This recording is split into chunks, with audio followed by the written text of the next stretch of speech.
Hey everybody, this is Matthew Soltesiak and you're listening to Not the Same Old Lions podcast. Using my sportscasting background, I speak with a variety of guests and interview key players to gain more insight on what makes this team go. As the Detroit Lions enter a new gritty era, we'll look beyond just the kneecaps when it comes to the analysis. Welcome to another episode. In this episode, we're going to preview the NFC North with a closer look at the Minnesota Vikings. What to expect from that franchise, just how much of a threat they might think the Lions are this season, or anyone else for that matter. Hey, this is Rob Rubik. Stay tuned for more great insight from This Is Not the Same Old Lions podcast. I'm joined today by Jack Wallace. He does weekend sports for the NBC and CBS affiliate KVLY TV, Valley News Live out of Fargo, North Dakota. Thanks for joining the show today, Jack. Absolutely happy to be here and talk about some Viking stuff and what was certainly an interesting 2022 season and seeing how much of that can kind of look ahead for this year. For sure. And, even though you're in Fargo, North Dakota, you're about 3.5 hours away from Minneapolis, St. Paul. So that still puts you right in the middle of Minnesota Viking country, correct?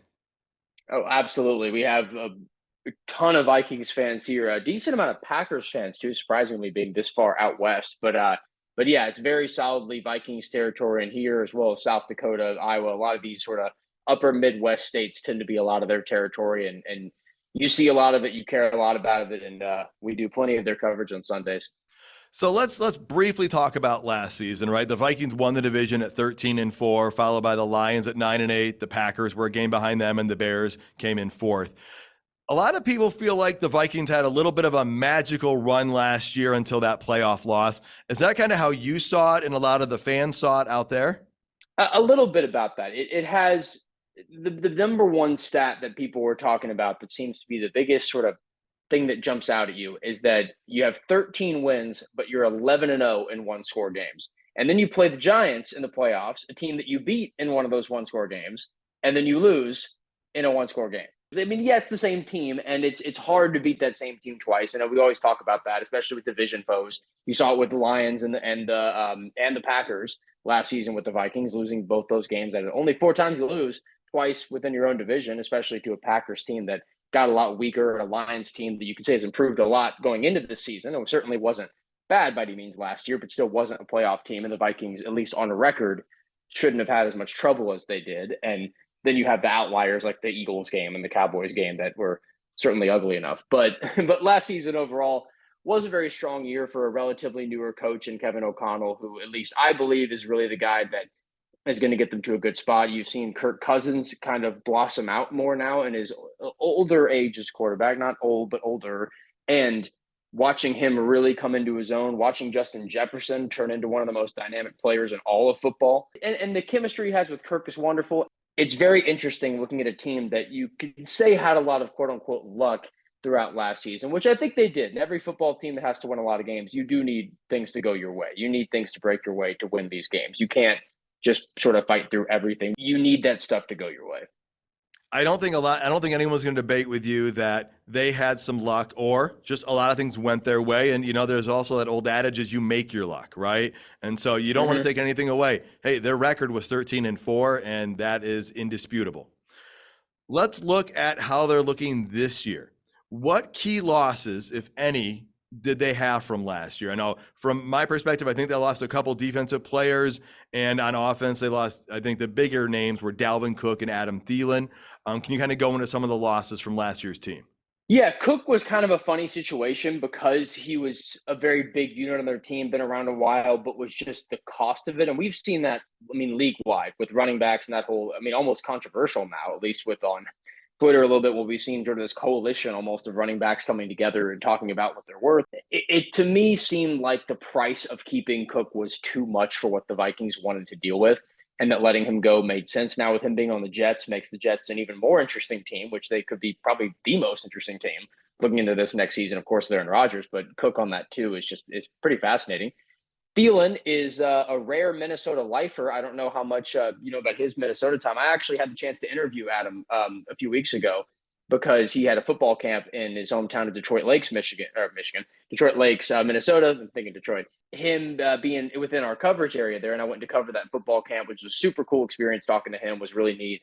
And for him to grow up in Minnesota, play high school football in Minnesota, go to college in Minnesota, and then play for the Vikings was like sort of this dream come true from his family. And so for him to go to Carolina was kind of this interesting thing. And I talked to him about that too and asked him that transition. And he's super excited for it. He said that he was looking forward to that sort of new adventure in his life. And to see him on a very new Panthers team is going to be interesting. Defensively, you lose Eric Kendricks. You go into the Chargers. Dalvin Tomlinson at the D tackle spot to the Cleveland Browns.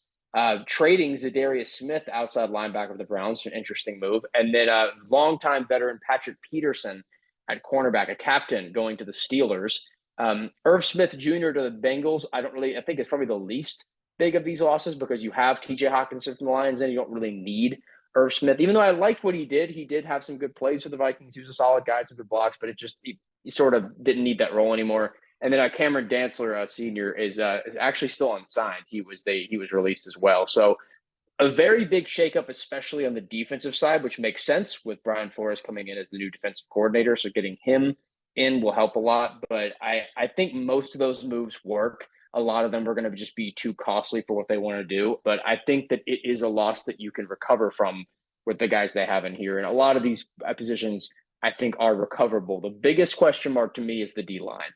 All right. Yeah. Well, those losses on defense, and the defense wasn't that great a year ago either. But I think the magic person could be that Brian Flores hire. You have a new defensive coordinator, Kevin O'Connell, coming in as your head coach last year, kind of trying to take Minnesota to another level. And we saw it happen with those wins. And so this could be a transition time with them trying to figure out the salary cap and fix some of that stuff.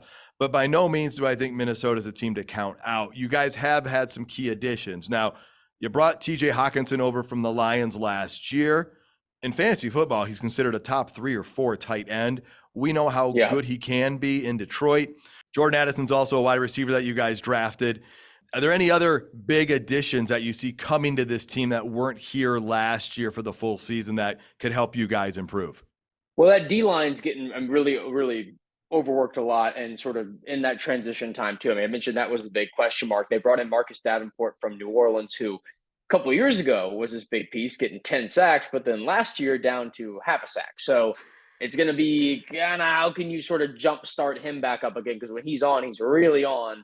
Last year just wasn't it. You also are getting Dean Lowry from the Green Bay Packers at DN. So that's 2 guys on that I would be surprised if Lowry wasn't starting either. Byron Murphy from the Arizona Cardinals also brought in. And then we had Josh Oliver at tight end. That's going to be a lower on the depth chart from the Ravens. But I know we talk a lot about Jordan Addison, how excited he is position. I'm almost more excited for Mekhi Blackman, the cornerback from USC, because he has been a standout so far at training camp and preseason. And I think that he's going to slip right into a starting role. Even being a 3rd-round pick this year, I think that he could be a starter on this cornerback list. And of course, you have the big gaping hole of having Patrick Peterson down, having Byron Murphy come in that is not as good as he is, at least now. Like, you have a little bit of a looser room with that cornerback and even safety position too. So having him come in, Jay Ward, safety from LSU, picked in the 4th round, could get some of those spots too. Jacqueline Roy, nose tackle from LSU, could get some too.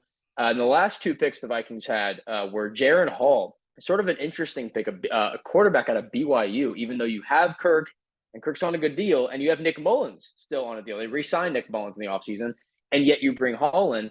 The funniest thing, though, is Hall actually was getting more touches at the end of training camp with the second team than Mullins was. And then Dwayne McBride, running back from UAB, is their final selection, and I really liked him. He is not crazy high in terms of what I think he's going to get usage this season, just because Alexander Mattison is going to be your obvious running back 1 for the majority of the time this year, and who I think was pretty underrated. I think he had some really good performances in him when Cook couldn't play. And I think McBride can be a great kind of backup to him. He did a lot in the receiving drills as well. McBride was getting a lot of good passes caught and is sort of that sort of dual use guy. Yeah, that's great hearing about the draft class and those guys that you're thinking that are going to contribute more. And you already started talking about, it leads me right into the next thing, was your overall takeaways from training camp. You already mentioned some of these guys have looked pretty good in training camp. So what are your overall takeaways from this team as training camp's wrapped up? I did not attend in person myself, but I've been sort of watching it and monitoring it and looking at what they have. Lewis Sign, if you remember him or seen, I may be mispronouncing it. He's from Georgia, a 2022 first round pick, as well as Brian Asamoah, the second at linebacker. Neither were super consistent. Neither really looked quite there. I mean, I know Lewis had a good amount of injury last season, didn't really play a lot, if really at all. Haven't really seen a lot moving from them. Again, I mentioned a little bit Blackman and Addison. Both look very, very good. They should be day one starters, both of them. Looking at that D line again, James Lynch tore his ACL and is out for the season. So we have Jonathan Bullard, Dean Lowry, and Harrison Phillips are probably going to be the starters with that defensive line unit. Jacob Copeland at a deeper wide receiver spot did look better, so he could maybe get some more time in there. Andrew Booth Jr. from Clemson is also back from injury and is looking to play pretty well, but he only returned very late in training camp. So I could see a little bit from him, but just not a ton. All right. So overall, your takeaway, would it be encouragement? Are you liking what you see out there from the Vikings? Because especially, what you've covered and stuff and read about them, is there a lot of optimism even with all the changes? And there is. It seems to be an upward trajectory stuff, because that's kind of the funniest thing about this is that we see last season's record, and I almost like this team just as much, if not more, than last year. It's just so many things went their way last year, and it's like in this season, if you have even half as many of those breaks again, and with the unit and lineup that you have, I really think it can work. And again, a lot of it is really dependent on how consistent is Kirk Cousins going to stay this next year. And is he going to continue that level of play, if not play better? Because he had some unbelievable performances last year. If he can keep that up, and if Brian Flores can really be the answer to the problems that the defense was really needing to fix, if those two things are a yes, the Vikings will be in completely safe and fine position throughout most of the year. If they're both no, which I don't think is super likely because Kirk dropping off would be kind of out of nowhere. And then even though he is getting older, it's just with last season being so solid.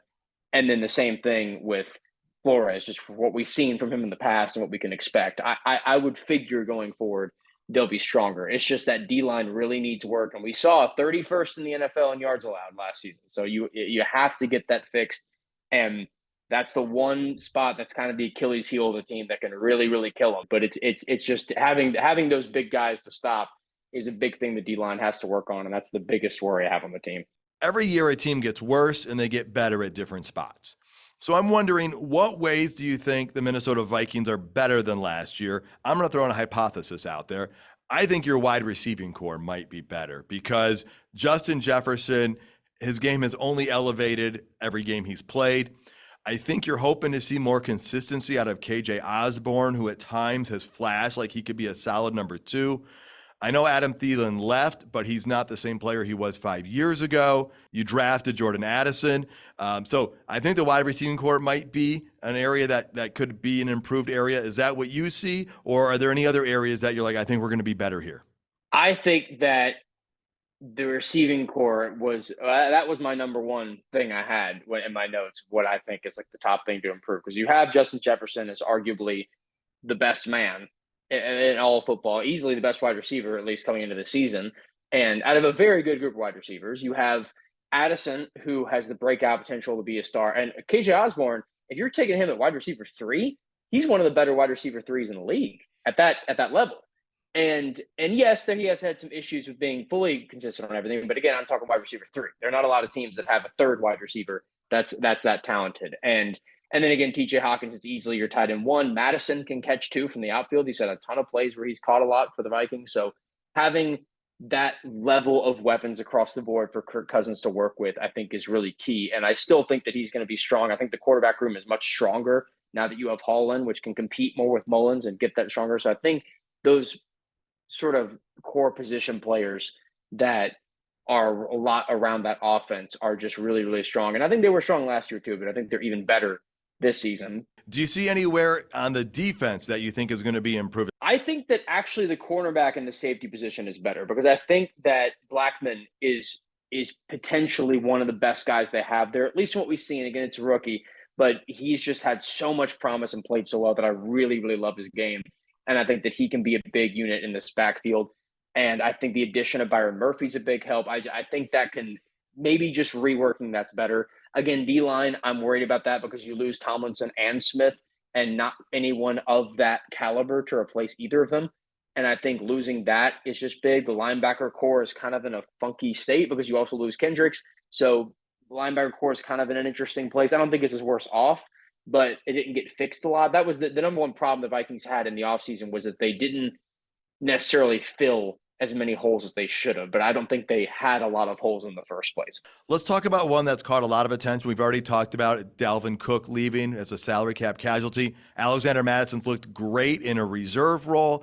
It seems from a national perspective that whenever he gets to start, he maybe disappoints just a little bit. But you tell me, what are you thinking about the running game heading into this year?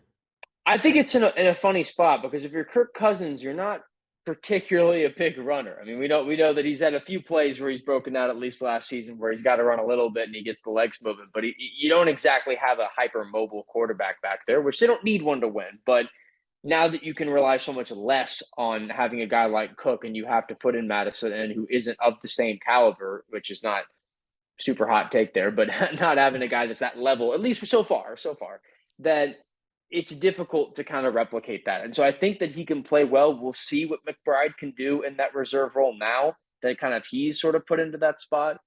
We've seen CJ Ham and the fullbacks get some close kind of goal line competition. The Vikings use fullbacks more than a lot of the other teams. So he got re-signed as well in the offseason. So using a guy like that would help, at least on short distances. So these kind of guys I think will help. I think I don't think it's like fire alarm sounding. I don't think we're in panic mode with the running game. I don't think it's a big issue, but that's again the question with that it all falls back on Kirk Cousins. If you have less help at the running game, you have a guy that isn't as good as the guy you had in Dalvin Cook. Now there's more pressure on you to throw. You have all of the guys and all the talent in the world you can throw to. You got to do it now. And he did a lot last season. I don't really know if there's that much more that anyone can ask of Kirk Cousins, at least in the 2022 campaign. And the majority of the times they lost or fall were mostly because of defensive issues. And if he can step it up like he did last year and put it through, they'll probably be fine. But that's a big ask with another year older and another year of having less help there. And you're asking to not even do the same as last year, but more. That's going to be hard. Well, sticking with Kirk Cousins there for just a minute, he's a player who might fall in the same camp as Jared Goff at times, which is a polarizing, controversial person. Not that they're a polarizing person, but that some people love them and some people don't love them. And so from a national perspective, the story on Kirk Cousins has been the man can't win in prime time. So in general, though, from a Minnesota Vikings fans perspective, from that area, what is the perception on Cousins? Are you guys loving the guy? Is this a guy that you're hoping the Vikings re-sign for a couple of years? The Kirk Cousins primetime narrative, I think, is a fascinating one because his overall record in primetime games with the Vikings is 7-12. And if you look even at 2022, it was 1-2, where you lose at Philly in a blowout, which, let's not forget, went to the Super Bowl and was, less than a quarter away from winning the Super Bowl against one of the greatest, maybe not greatest teams, but you can say greatest teams in the last little bit. The Kansas City Chiefs are sort of turning into this dynasty now. And the Vikings didn't even run the ball that game. I remember watching that game and just being blown away by the coaching of that game. I'm putting that less on Kirk Cousins and more on the coaching for that True. game. And that's absolutely right. And again, running is difficult against that Philly D-line, but it was a bizarre game on a lot of fronts. Then you beat New England in a very tough game against a very good New England defense, and you beat them at home. Then you lose to Green Bay on the road in a rough game. And then even if you go back to last season, you lose against Dallas, one of the better teams that Dallas has had Minnesota's number for a bit.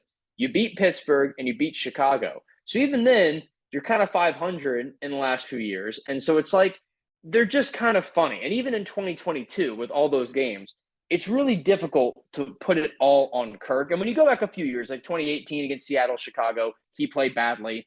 2019, against Green Bay in prime time, he didn't really play super well, but that was also when Cook and Madison were injured in that game back in 2019. So it's kind of rough. There are some bad games in there, but I think that argument is a little overblown. It depends on what exact games are called primetime too. If you consider Thursday Night Football prime, there's some funny things. He's 4-5 in his career on Thursday Night Football, so again, not super great, but it's not like dreadful. Monday night is pretty bad. I think his record's pretty poor on Monday Night Football. But again, I don't really think that the issue falls on him as much. If you lose a game and you let the other team score 45 and you don't throw an interception or fumble it, I'm kind of like, I struggle to blame the quarterback much in a loss like that. And I get these are not every game, but it's difficult to blame that. And I think in the majority of games that Kirk played pretty well. I mean, even looking at his stats this last season, Cousins, 29 touchdowns, 14 interceptions, 4,500 yards isn't MVP numbers. But the year before that, 33 touchdowns, 7 picks, 103 passer rating, 4,200 yards, 66% completion. I mean, that's the last couple seasons. He's not really slowing down. And so I think that he can still be that guy. Well, and that's why I'm asking from the fan perspective, because you've seen it, I've seen it. When the national media talks about the team you cover, they don't always get the storylines right. And sometimes they just overuse and reuse the same storyline over and over. So would you say Minnesota Vikings fans are pretty confident in Kirk Cousins? They are. I mean, and he's proved that the last couple seasons. I mean, think about the fourth down throw to Justin Jefferson in the Bills game. Everyone talks about the absolutely God-level catch that Jefferson did, which let's not take that away because that was ridiculous. But the throw was perfect on a fourth down with guys coming at him. You even look at the throw to TJ Hawkinson that was complete, that was short to lose the game against the Giants in the playoffs. Throw was there, but you had two guys running with his hands up. If anyone listening watched the quarterback Netflix special and saw the part where Kirk talked about that, he was saying, he's like, it wasn't the best read, but who else was I going to throw to? There's nobody there. The two guys in my face. I just had to get rid of it. The O-line failed him. And in a spot like that, again, not saying he's exempt from making errors of dumb plays, but stuff like that's tough when people put too much on him. All right, so we just finished talking about Kirk Cousins. The offense seems to be going in the right direction with a possible issue at running back. That's still an undecided thing. Coaching is definitely playing a role in things with the Vikings. We saw Kevin O'Connell last year. You're thinking Brian Flores is going to help improve that defense. The Vikings weren't the only ones in the NFC North with a bad defense last year. The Lions can attest to that, especially the first half of the season. So let's talk about how the Vikings, you and the fan base of your Vikings, might be viewing the Lions this year. There's a lot of national coverage about the hype. What are you guys thinking? Well, I kind of rated this in the past, which is not to seem disrespectful, but sort of how they viewed it. And I put low on the totem pole in terms of hatred, but higher in the terms of respect coming into this season, of where the visceral kind of rivalry hatred is all kind of for like the Packers a lot. There's a good amount for the Bears, but the Lions haven't been as big on that. And I think it's just because of the lack of a huge threat for a while. And also from the lack of threat from the Vikings, because of course they hadn't really had a lot of runs at the division because the Packers were sort of running it for the last long while. So for them to kind of step in and take charge as kind of the easily best team, at least last season, was sort of a non-debate. They were up there, even though the Lions are, I'd say, pretty clearly in second because the Packers started to fall off. Bears are just lost in the woods. And so they have these different teams trying to do their thing. But the biggest sort of wake-up call for them more than anything was that loss in Detroit, because I think it was very different than the other losses where you had the Philly blowout. That was just everything was lost. You had the Dallas blowout, which was the week after the Bills win. So the team was emotionally completely drained. They were just all over the place mentally. And Dallas, what was just methodical, and I mean, 40-3. Disgusting game. Blew them out, not even a contest. But the Detroit game was pretty close. The 10-point game was actually the closest margin of defeat that Minnesota had in the whole season until the playoffs. And it was a game that Detroit just flat out just beat them. Played well, outplayed them in that game. Minnesota was able to get them back at home. And frankly, I don't really expect that to change. I think Detroit will probably get them again in Detroit, and I think the Vikings will again defend their home well. But I don't think that it'll be as similar where that was kind of Vikings beat the Lions. Okay, that makes sense. And then, whoa, Detroit beat them. What an upset. This is crazy. I don't think it's going to be like that at all this season. I think it'll be a very tight game, both games. I think it'll be a very competitive game, both games. Detroit's just taken that big step up, which I know you know more than even I've seen, that like they've gotten themselves in a much better position coming into this season. And a lot of folks having them to win the division. I see a lot of odds very much shifting in the favor of the Lions. Vikings, either the favorites or the second favorites, and a lot of lines that I've seen. Obviously, Bears not in that conversation, and Packers less so than last season with the loss of Rodgers and other pieces too. those two teams kind of rebuilding. It's between the Vikings and the Lions for who's going to win it this year, unless we see something crazy from the Bears. But I don't really see Chicago in that same tier as them in this division. So having that there is going to be interesting, just sort of between these two. Awesome. Yeah, I think there's no debating. They were the top two teams to finish the division last year. This NFC North is going to be a very interesting division to watch. I do think the Bears might be the most improved team this season. And like you said, if something crazy does happen with them, there could be some surprises. We still don't know what we're going to get from Jordan Love from the Packers. And so there's a lot of question marks around every team right now. Looking at the schedule, and I'm not going to run it down the whole games, but if I had to pick a number, I would see maybe a 10-7 or a game plus or minus that 11-6 or 9-8 is what I think the Vikings will end up at, because I think that luck is just not going to be there. I think working with the new defensive coordinator is a boost, but it's still a work in progress. It's very difficult to have everything hit right on in that first game. But I do think they can go 5-1 in the division. I think that they can split with the Lions. I think they can improve and beat the Packers on the road this season. And I think they'll be able to handle Chicago well despite Chicago's improvement. So I think they can still do really well in the division. But I think overall it's going to be tighter, because this is what you get when you get the first place schedule. You get to play. I counted up. They have in just 4 of their games, they have to go to Philly, Chargers at home, Kansas City at home, San Francisco at home. That's all in the first half of the season. So the first half of the season is going to make or break this team, because they have to get those games out of the way.